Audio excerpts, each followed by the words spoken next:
سلام بینندگان گرامی، صبح بخیر. برنامه نویدی بامدادی از شهر پراگ تقدیم شما می شود. امروز جمعه 30 اکتبر. عبدالله اشرف هستم همراهتان و در چند دقیقه بعدی خبرهای تازه تاجیکستان و جهان را برایتان تقدیم می کنم. صبح امروز در شهر دوشنبه مراسم ادای سوگند پرزیدنت تاجیکستان آغاز شد. پس از این مراسم امامعلی رحمان دوره پنجم رئیس جمهوریش را در تاجیکستان آغاز می کند. این مراسم با اشتراک وکیلان هر دو پالات پارلمان، اعضای حکومت، رهبران وزارت اداره ها، رئیسان شهر و ناحیه و ولایت ها برگزار می شود. مراسم ادای سوگند را کارمندان تمام اداره ها و سازمان های دولتی وظیفه‌دار شدند از طریق تلویزیون مستقیما تماشا کنند. در مراسم سوگند یادکنی امامعلی رحمان زیاده از 7000 نفر سربازان و کارمندان نهادهای قدرتی اشتراک می کنند. در این گذشت نظامی زیاده از 7000 سرباز و کارمندان اداره های نظامی از مقامات گمرک، آژانس مبارزه با کروپسیا و وزارت کارهای داخلی شرکت می‌ورزند. به گفته مقامات در انتخابات روز 11 اکتبر امامعلی رحمان 92% آوازهای مردم را به دست آورد. اما سازمان‌های بین‌المللی ناظر گفتند که تاکنون هیچ یک از انتخابات‌های تاجیکستان دموکراتی آزاد و شفاف برگزار نشده است. امانوئل ماکرون رئیس جمهور فرانسه حمله با کار در شهر نیس را حمله تروریستی اسلامگرایان خواند و گفت کشورش در دفاع از ارزش‌های خود هرگز تسلیم ترور نخواهد شد. ماکرون سپس از پیروان همه دین‌ها خواست که با اختلاف و جدای اندازی تن ندهند. در حمله روز پنجشنبه به کلیسای در شهر نیس 3 نفر کشته شدند. شهردار نیس گفت حمله‌ور از تیر پلیس زخمی و سپس بازداشت شده است. با گفته پلیس این فرد شعار الله اکبر صدا می‌داد. امانوئل ماکرون در سخنرانی خود در جای حادثه در شهر نیس گفت فرانسه به سبب ارزش‌های جامعه خود و دفاع از آزادی و حق آزادی عقیده در این سرزمین مورد حمله قرار گرفته است. من یک بار دیگر آشکارا اعلان میکنم که ما عقب نشینی نخواهیم کرد، گفت او.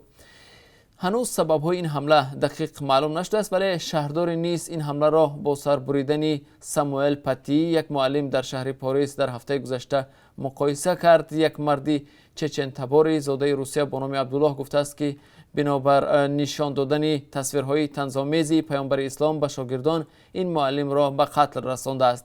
در پی قتل ساموئل پتی مقامات فرانسه بر حق نشر و نمایش این تصویرهای طنزآمیز تاکید کردند. این کار که از نگاه مسلمانان تحقیر و تهوین به مقدسات دانسته می شود خشمی بخش بزرگ از مسلمانان را در کشورهای مختلف عالم به میان آورد. برخی از گروه‌ها و رهبران مسلمان از جمله رجب طیب اردوغان رئیس جمهور ترکیه خواستار تحریم مال و کالای فرانسوی شدند. رئیس جمهور فرانسه اعلام کرد که حکومت برای حفاظت از نقاط حساس در سرتاسر کشور از جمله عبادتگاه‌ها و مرکزهای آموزشی هزاران سرباز دیگر را سفربر کرده است. ضمناً محیدین کبیری رئیس پیمان ملی تاجیکستان، یک ائتلاف سازمان‌های مخالف که فعالیتش در تاجیکستان ممنوع است، روز 29 اکتبر در یک پیام ویدیویی کشتار آموزگار فرانسوی و حمله مرگبار به کلیسای ناتردام را محکوم کرد. او عین زمان تحقیر و تهوین ارزش‌های دینی را یک عملی غیر قابل قبول نامید. وی روز 29 اکتبر گفت که گسترش حمله‌های لفظی و خشونت‌های اخیر را نشانه به دو دسته تقسیم شدن جهان در رابطه با کاریکاتورها دانست و گفت وقتی آن رسیده است که مرزهای آزادی بیان و تحقیر ارزش‌های مقدس انسان‌ها معین کرده شود. کبیری افزود که تحقیر مقدسات مذهبی نباید آزادی بیان دانسته شود. در افغانستان از بیم حمله و بمبگذاری‌ها تجلیل مولد پیغمبر اسلام مثل سالهای پیشین صورت نگرفت.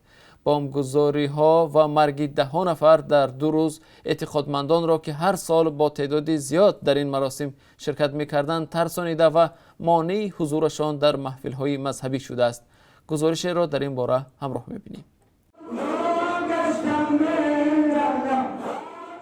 ذکر با شور و جذبه ولی با ترس از وقوع یگان حمله و بمبگذاری. اینجا محفل گرامی داشت مولود پیغمبر اسلام محمد در کابل است. این گروه در زیارتگاه شهدای صالحین کابل هر سال و همین گونه مراسم مذهبی برگزار میکنند. امسال محفلشون دیگر است.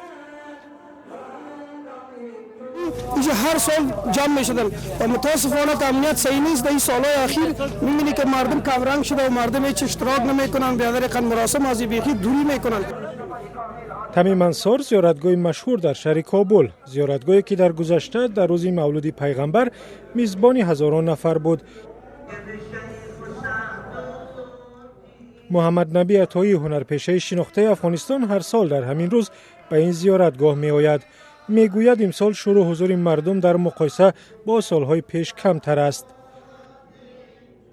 قبلا مردم می آمدن اینجا روزای مولد شریف 10 تا 15 تا گاو می آوردن، می کشتن، زرگرا، قصابا، وکیلا و اینا پیسه انداز می کردن، یا خروار دو خروار برنج اینجا بار می شد.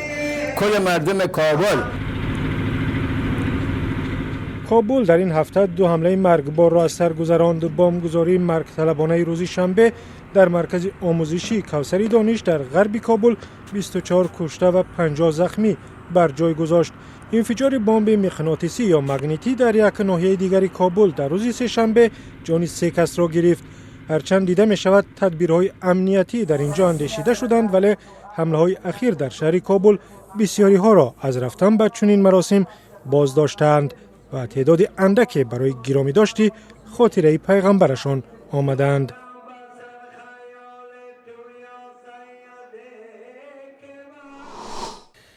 پرزیدنت دونالد ترامپ و نامزد از حزب دموکرات جو بایدن در معرکه‌های انتخاباتی که روز 29 اکتبر در فلوریدا دایر شد درباره پاندمی کرونا ویروس پیام‌های کاملا مخالف هم دادند.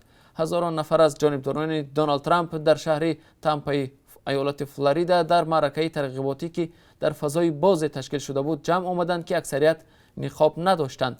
چند ساعت بعد بایدن هم در این شهر معرکه پیش از انتخاباتی خود را دایر کرد که در آن آدمان از داخل و یا نزد دری ماشین‌های خود ایستاده شرکت کردند و بستن نقاب از آنها تقاضا می‌شد.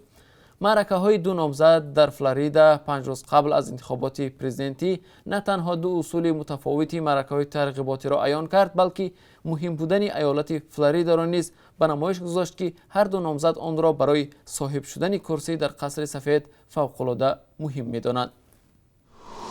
محمود جان دادابویف، روزنامه‌نگار شناخته تاجیک، روز 29 اکتبر در 51 سالگی درگذشت. سبب رسمی مرگ او هنوز اعلان نشده است، ولی چند از دوستانش در شبکه‌های اجتماعی علت فوت او را به بیماری همگیری کووید 19 ربط دادند. مومن جان دادابویف، برادر محمود جان دادابویف، در صحبت ویدیویی با خبرنگار رادیو آزادی گفت که برادرش روز جمعه هفته گذشته با تب بلند و نشانه‌های بیماری کرونا ویروس در بیمارستان استراحتی شهر خوجند بستری شده بود. 2 روز اخیر حالش بد شد و روز گذشته با نفس تنگی شدید در بیمارخانه وفات کرد، گفت او. حالا همسر دادابویف میسره خان دادابویف نیز با نشانه‌های این بیماری در بیمارستان بستری است. محمود جان دادابویف از آخر سالهای 90 تا 2003 مدیر شرکت تلویزیون و رادیو سیمای مستقل یکم و یک مدت سردبیر نشریه سوخت بود. همچنان مدیر کل شرکت تلویزیونی جهان آرا و نماینده انجمن ملی رسانه‌های مستقل تاجیکستان در ولایت سوخت بوده است. سخنگوی شهردار شهر خوجند نیز بود، ولی سال 2017 از این مقام با خواهش خود کنار رفت. پاسبان یک توقفگاه ماشین ها در شهر وحدت 2 ماشین یک ساکن این شهر را بنابر 9 ماه پرداخت نکردن حق استفاده از این توقفگاه آتش زده است. دفتر مطبوعات وزارت کارهای داخلی تاجیکستان روز 30 اکتبر اطلاع داد رجب اسماعیلوف، پاسبان توقفگاه جمعیت سهامی پخته، با سبب 9 ماه نپرداختن حق مبلغ توقفگاه از طرف شهروند الهام زیورف 2 عدد ماشینی بارکشان تمغه دولن و مرسدس او را آتش زده و نقلیات نامبرده ضرری تکنیکی رسانیده است. به گفته مقامات میلیسا، رجب اسماعیلوف در حالت مستی قرار داشته است و عین زمان کارمندان میلیسا او را بازداشت کردند و تفتیشات ادامه دارد. بیننده ارجمند، در پایان این نشر نوید بامدادی همچنان نظری داشتیم به قرب ارز خارجی در تاجیکستان. بنابر قربی که امروز بانک ملی تاجیکستان معین کرده است، $1 آمریکایی 10 سومانی و 33 درم، 1 یورو 1 سومانی و 10 درم. قرب روبل روسی نظر به روزهای پیش کمی پایان رفته است و عین زمان قرب 1000 روبل روسی 129 سومانی ارزش دارد. اینجا برنامه نویدی بامدادی را به انجام میرسانیم. برنامه‌های نو و جالبی ما با تازه‌ترین خبرهای تاجیکستان و جهان دوام روز تقدیم شما میشوند. ما را همراهی کنید.